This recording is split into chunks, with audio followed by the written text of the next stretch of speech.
this segment on the Arsenal Business Show, and today we will be discussing the business of content creation and what it entails. Who a content creator is. Even though we'll have a content creator later on talk to us about what it entails, what being a content creator entails as well. Not just being a content creator, a brand strategist as well. So do watch out for that lovely interview coming up later on. For example, let's just go into the business proper. When you watch your favorite advert and you see your favorite actor, actress, acting out the script, trying to sell out that product, there's a lot that goes into it, a lot. And the key and the pivotal factor for that particular advert that you're watching is content. That's why they say content is king. That's why over the years, I'm someone that is really quite conversant with the YouTube space, and there are a lot of creators that are no longer on that platform. I don't know, for whatever reason. Some, they've chosen to leave, maybe due to negativity, or the way the YouTube space has become now, which is another topic of discussion, because YouTube used to be a place of fun where people go to watch videos, have a nice time. Then later on, a different set of creators came, and they started forming cliques, and every week there's always a scandal involving one of them. There are some of them that I really used to enjoy watching their videos, but later on they stopped. Their content stopped being relatable to me. And surprisingly, some of them still have huge followings, but I no longer watch their videos because I think their content has become redundant to me, and I can't quite relate with it. So that's a very, very huge factor with regards to the business of content creation, being relatable, creating videos that your followers can relate to. And a pivotal or key indicator to creating content that your followers can relate to is knowing the demographic of your followers. There's a particular YouTuber that I enjoy watching her video. She mostly vlogs. She does not make videos like tutorials. She vlogs about her life, her family, her husband, her child, and things like that. And I found it quite interesting because her content was quite relatable to me. She doesn't go too far to try to please her followers. She does regular, everyday, day-to-day, things that stay-at-home moms do. And I found that quite relatable. Unlike, there are some YouTubers that go out of their way to do outrageous things for views, for likes, for shares, for clicks, and all that. And after a while, it might be interesting, but after a while, it might just, really become quite redundant.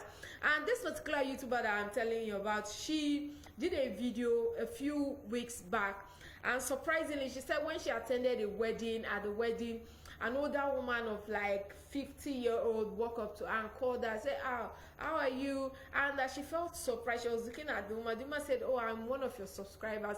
And in a video she did, she said she was surprised that someone of that age, she's 31 years old. She said the YouTuber is 31 years, and she said someone of that age bracket watching her video, that she was really surprised. And a lot of people, I'm that person who likes to read comments, because I believe that comment is a great way to get feedback. Instant feedback. That's the beauty of social media. Instant feedback. You don't have to wait. You get it immediately. And a lot of our followers started leaving comments saying, oh, I watch you from so and so country, and I'm 60 years old, I'm 60 something years old.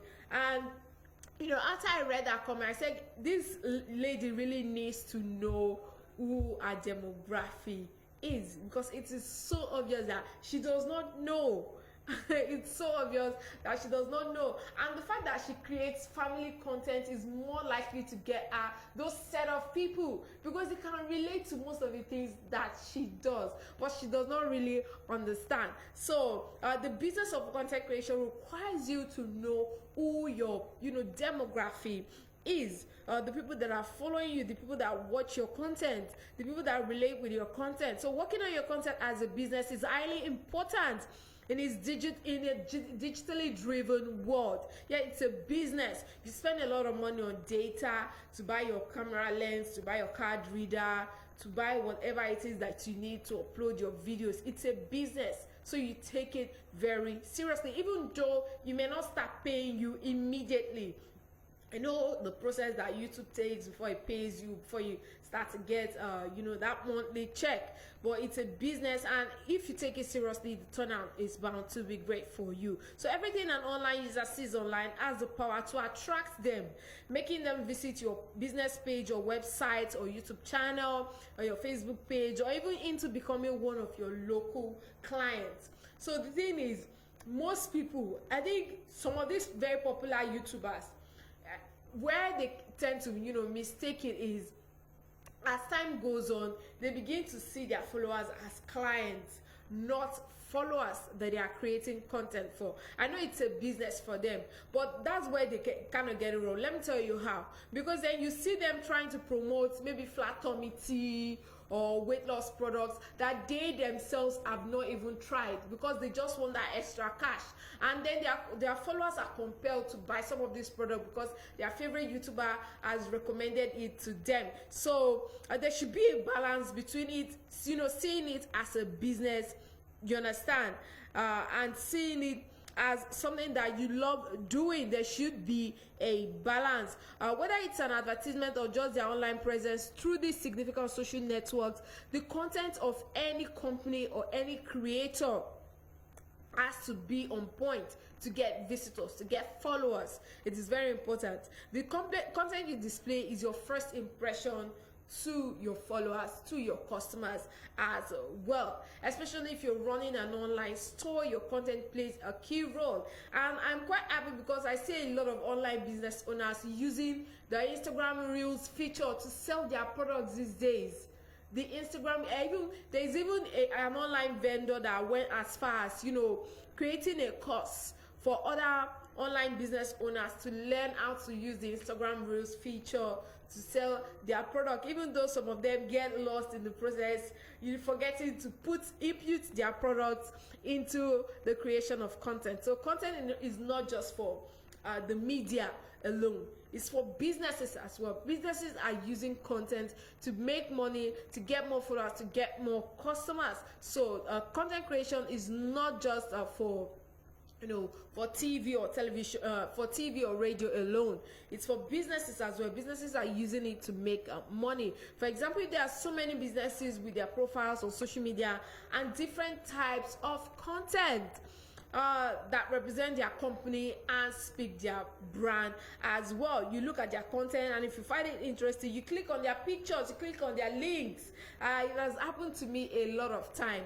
I've seen people dancing, doing Instagram Reels videos, jumping on challenges, and that alone has compelled me to take that extra step. We always talk about that extra step on the online business segment. Take that extra step to look up their page, see what they have going on there. So content does not just keep your page alive, it also helps you gain followers, and in turn turns it into profit for you. A quick break and the Afternoon Business Show continues. 24/7. 24/7. You're listening to the hottest internet station. Broad Street Radio, your number one business radio. Tiwa Savage. Go! Couple of drinks in me, feeling a little tipsy. Turning on.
our afternoon business show, and I will be interviewing you concerning content creation and brand strategy in general.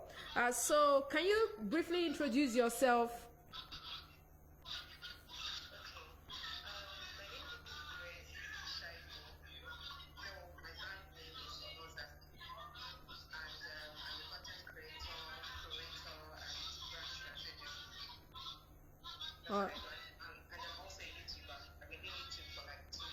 Okay.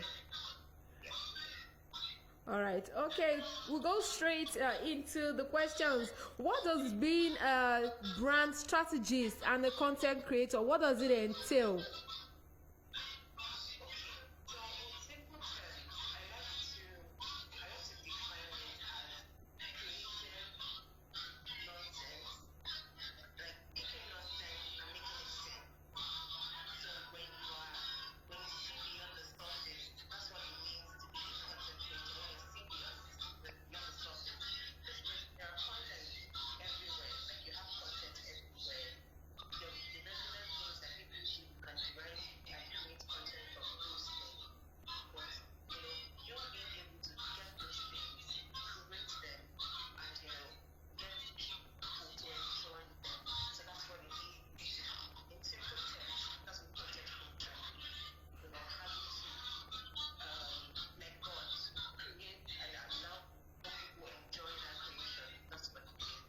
All right. We'll go for a quick break so that we can probably set up, because the connection is not quite clear, but do stay on the line.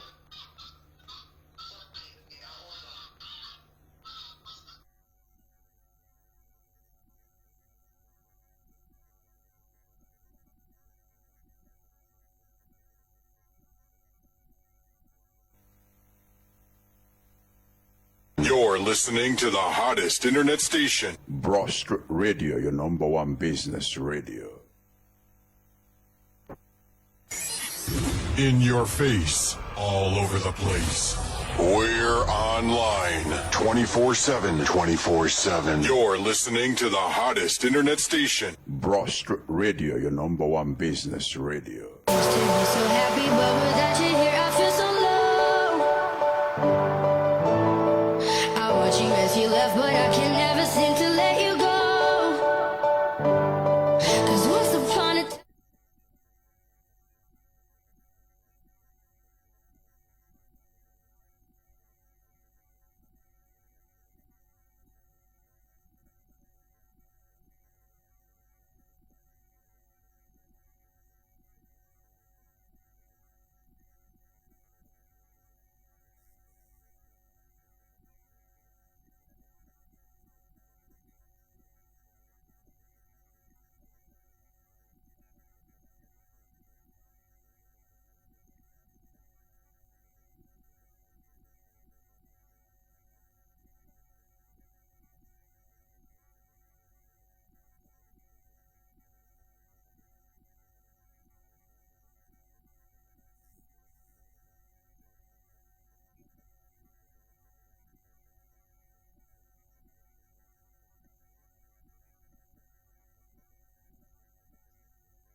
you have a solution to it. That's it.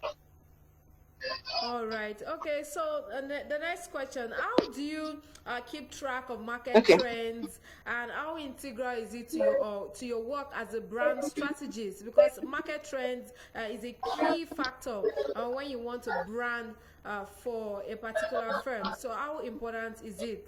Yes. Yes. So market trends, in fact, that is what keeps your business, in the faces or in the eyes of people. So you need to understand what it is. And how we keep track of this is that we keep researching. Content creation entails that you research a lot. You research, you understand what the people are, what people are getting into right now. Let's say, for instance, as a tailor, as a fashion designer, you want to understand what is in the market, what can make your business to grow. That means you have to research. What are people doing now? Is it bodycon? Is it illustrative fashion, that kind of thing? So it is very important that even as a content creator, and as a brand strategist, I must keep researching. So what we do most times is that we research to understand what is in the business, what is in the business for different kind of people, for different occupations. So once we research, we are able to get, to deliver the right thing. And as you said, market trends is very important, because if you come to a brand strategist and you want to employ me now as a brand strategist, I need to know what works for your business, which means I have to keep researching to understand. If not, I will not be able to deliver value to you. So market trends, very important, even though you don't have to keep following the trends, because sometimes the trends, when you keep following trends, it might be against your vision, against the goal of your business. But if you're a trendy person, if the goal of your business is for the trend, yes, we will give you trend. But if you want your business to live longer than the trend, that's a different thing entirely. But at the same time, we just have to keep, we have to make sure that we know what is happening, and we are able to create something that will allow your business to get fixated into what is happening. So it's very integral to our business. Okay, so also, how do you ensure that you deliver on clients' specification when you're, going about strategizing for a brand? How do you ensure that you deliver on client specifications? This one is very dicey, because most times a lot of clients, they don't even know what they want to. They will tell you that what they want is green. In actual fact, what they want is yellow. You understand? So most times I get, when I just started off, I used to be very confused. Like, all I want to do is, I want to make sure that I satisfy you. I want to make sure that I satisfy you. But now, what I do, I ask, what is the purpose of your business? When you wanted to create this brand, what did you have in mind? What is that goal? So when I get your goal, I will be able to meet with the specification, so that sometimes, a lot of us brand strategists, we help our clients to modify their businesses, because they don't have it well laid out. They don't have it well planned out. So the specification sometimes can change. So we sit down together, and I make sure that we have enough to talk about, enough to work on. So a lot of times, client specifications, it can be confusing. So we have to sit down, talk to them, ask them basic questions, and then they will not get to realize that, oh, I was looking for the wrong thing before. Now I have seen the right thing, and then we are able to have a goal, have a plan, have a purpose that can work well for that business. So for anyone who wants to do brand strategy or content or brand strategy now, you have to make sure that you are not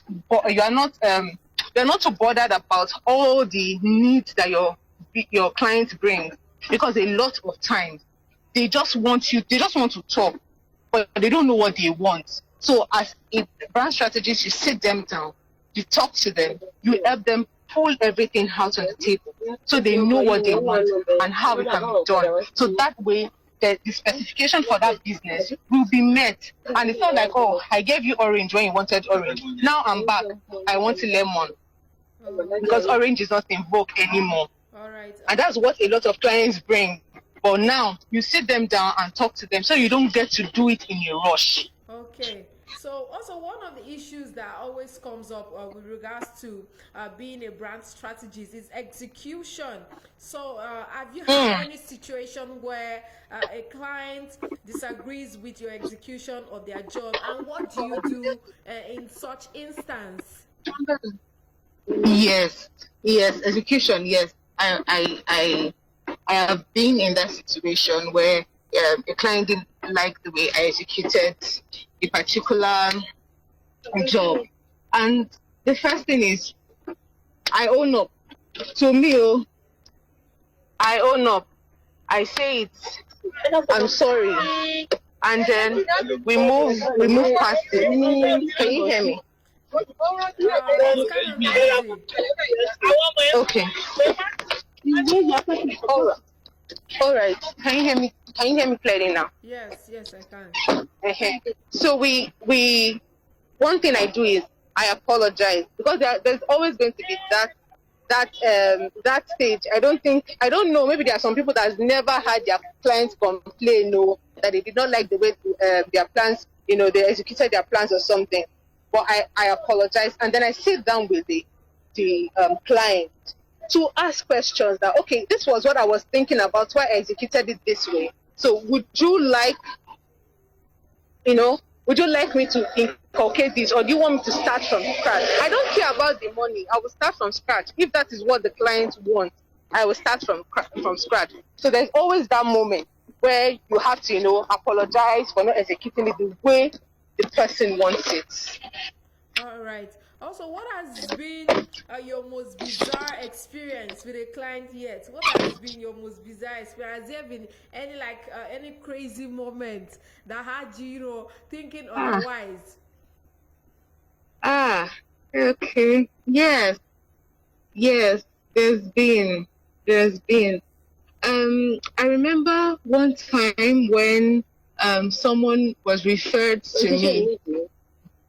She was referred to me by a friend. She was quite elderly. And you know that the elderly people, I think she was in her late 40s, 50s.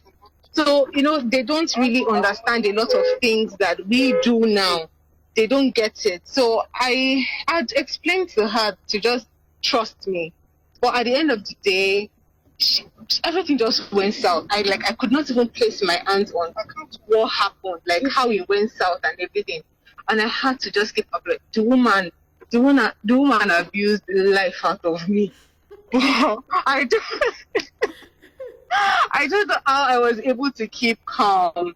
I don't know. I just kept saying, I'm sorry, ma. Well, she's not one of the people that recommend me now, I guess. And she kept saying that it was just the way I handled what happened between them the first time, that a normal person would have, abused her back or something, because that woman abused me. Someone else. But at the end, I got home. I cried. I was like, okay, maybe this thing is not for me and all of that. But then I belong to a group of content creators where we just come on the group and we just share a lot of things. And when I shared my story, a lot of them just said, "Oh, yeah, welcome. We too, we've gone through this thing and all of that." So, oh, okay, since someone has gone through it, I'm not the first person. Okay, we can do it. So yes. Also, yes. With regards to target audience, because the online business space, one of the key indicators for creating content is knowing your target audience. So how do you help brands or your clients determine who their target audience is? Yes. Okay. So how do we help brands to determine their target audience? Yes. When they're about to go about their brand, how do you help them determine? Okay. So so let me use an example now. Let's say my client is you, Regina, and you want to you're into the media. So and you tell me, okay, then I ask you, Regina, what is your aim? and you say, okay, I want to give information, I want to have entertainment, and at the end of the day, I want to groom people alongside as I give information and entertainment. So I'll ask you, okay, are you looking at I'll just ask Regina, so are you looking at this long term or short term? So, and do you want it to be predominantly male, or do you want your audience to be, both ways? So that way, when you're able to answer me, there's some people that I'll just tell you, okay, if you want just pure information, maybe your target audience should be the elderly people, let's say from their 60s.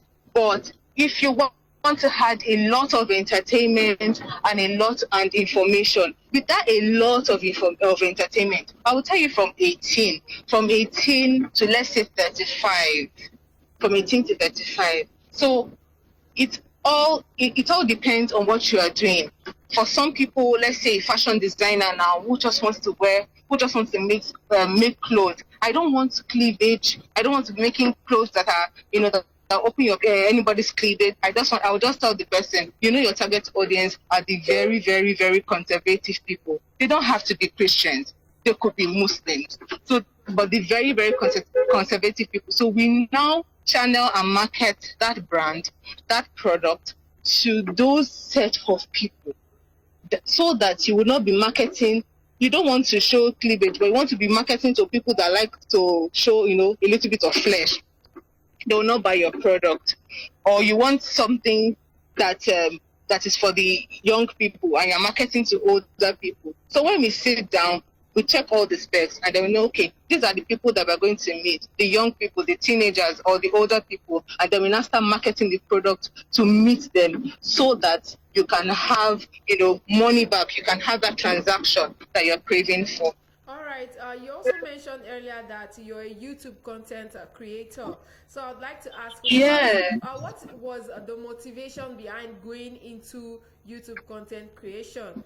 Knowing that there are lots of content creators on that platform, but what made you go into it, and what sets you apart from others? Okay, so officially, I think I wanted, I've always loved broadcasting. I've always loved the media. So after school, I did a course or two in broadcasting. I just decided that, okay, I was talking to my friend, Beauty Onoa, and then I spoke to her about a talk show that I like to do. And she was like, oh, nice, that we could use the house, or we're living together. So I could use the house, call some of our friends, and then, and she knows that I also love the media, and then I used to host a lot of red carpet events and all of that. So we sat at home and we did it. And she was even the one that said, open a YouTube channel and open a YouTube channel and upload it. So I didn't even know that it was going to be that way. I didn't know it was going to be that way. So for a year after I started, I did not even, after we did the talk show, I did not even upload anything. It was like 2 years later that I decided to be very serious. When I realized that I don't have to look too prim and proper. I didn't have to look too prim and proper to create content and all of that. All I just needed was for people to listen to me and be able to relate with me. And that is what sets me apart, because I am relatable. If it is pure water that I'm drinking, I will show you my pure water on my channel. I'm not going to buy table water because I want to impress you. So that you know that, okay, every life is in bits and pieces. Life is a process. And then I still do the getting a lot of people to come and talk or hanging out. I do that with some of the people I admire. So it's on the channel. So recently I just decided that, okay, I don't have to do a proper talk show like I did that time that I spent a lot of money. I could just visit some of these people that I admired. I know that they have a lot of things to talk to people about, because on my channel, it's relationship, it's sex, and it's lifestyle, because these are issues that people deny in this our society. They don't want to talk about sex, because once you start talking about sex, they think you're a prostitute, or you're a freak or something. But these issues, they cause a lot of things in our society. And then relationships too. They add core truths. People don't want to talk about it. You're in a relationship with somebody, you're not sitting there, you're not talking about things that you're supposed to talk about. So, that's what sets me apart. I'm not here to come and say, oh, I'm living. It's not yet time for me to start living the life and traveling everywhere. This is what I'm doing right now. And, it's just about for you to know that you can relate with my content and we can move past that. So also, let's go into the fun aspect. What aspect of content creation do you enjoy the most? And what is your favorite platform to create content?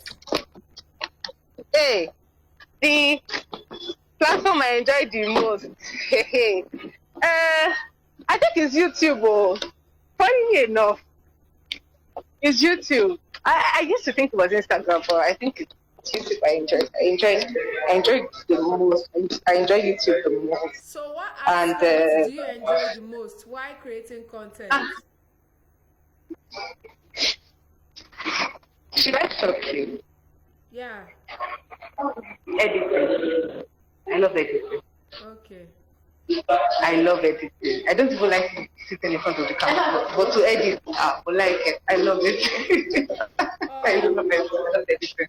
Also, what makes up a good content? As a content creator, you're quite experienced. So what makes up a good content? And are there techniques that are required to make good content? I would not want to. I wouldn't want to say that there's anything that makes up a good content, because see, your audience is just your audience. That's me. That's what I would say. Is your audience. If your audience like what you are giving them, your content is good. Okay. Your content is good as long as they like it, because it's your audience. Sincerely, if I bring a song, if I cook a song, I spent hours in the studio and everything, and then I still come out and nobody buys my song, what am I going to do? But even if I use the whatever to just sing one line and people are shouting, yeah, my dear, my content is good though. It's my audience. Yes, the audience. Also, as a YouTube content creator, do you think that the platform is still in need of creatives?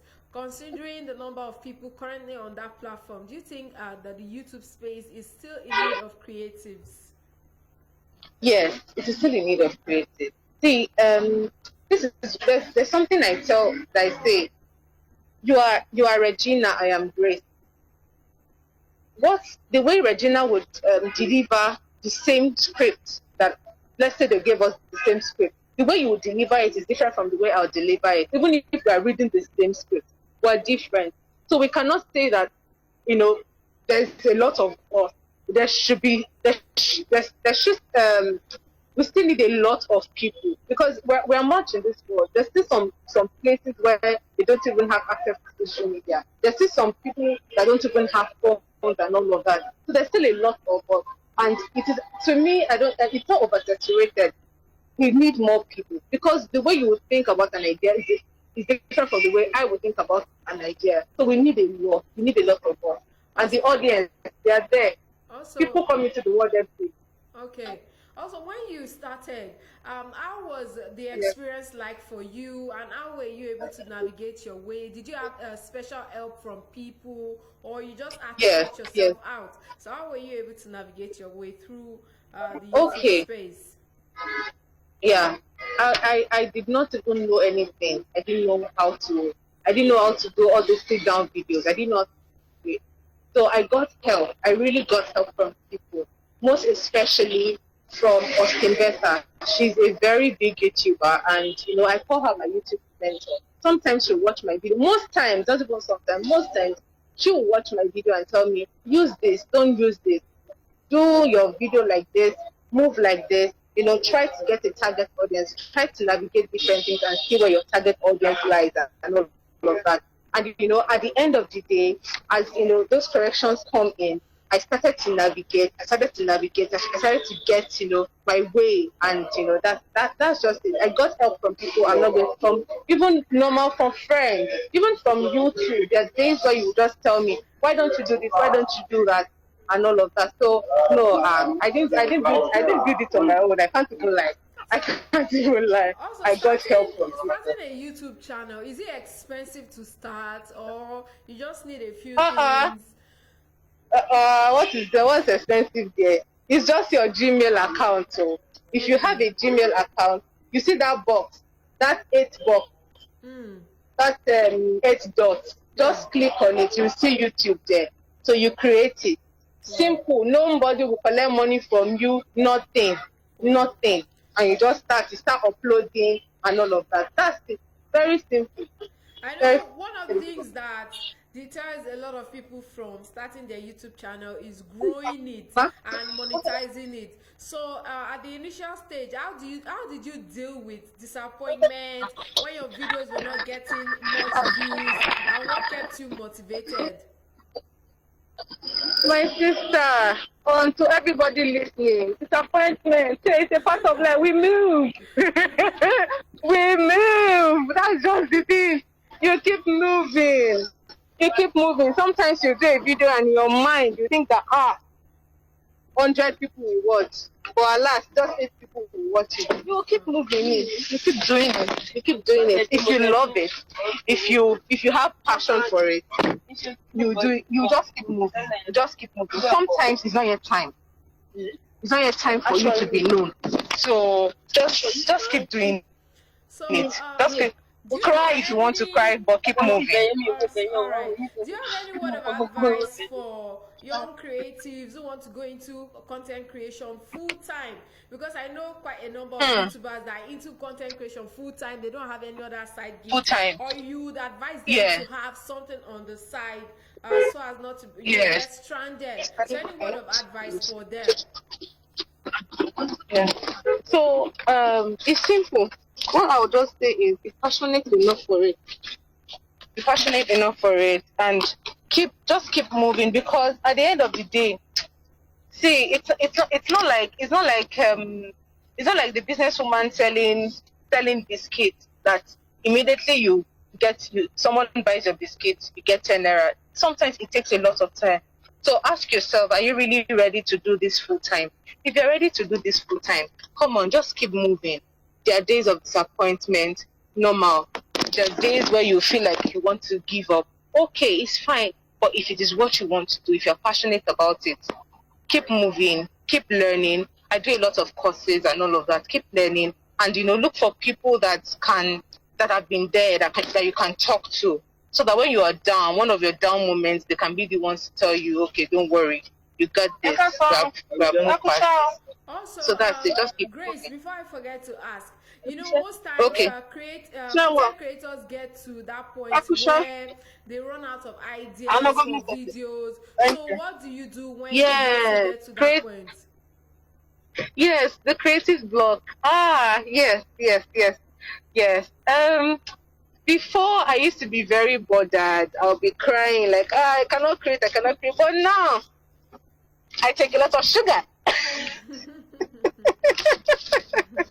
So and it helps. So sincerely, sometimes I'll just indulge in soft drink, and that sugar will just help my brain to balance. Or I keep watching the content of a lot of people, so from there it will pick up. All right. Yes. Okay, I'll do the last question. From your favorite to your least favorite, can you list your favorite platform to create content to your least favorite?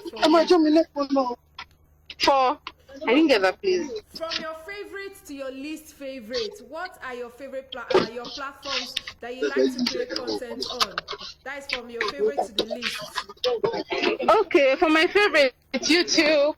Second favorite, Facebook. I know people will be very shocked that I mentioned Facebook, but my dear, money is on Facebook, and the reach on Facebook is mad. Yeah. So YouTube, Facebook, then Instagram.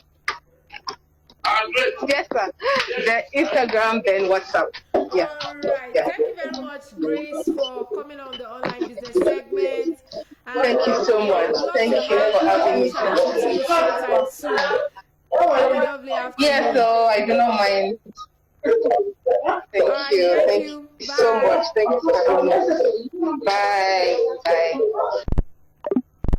All over the place.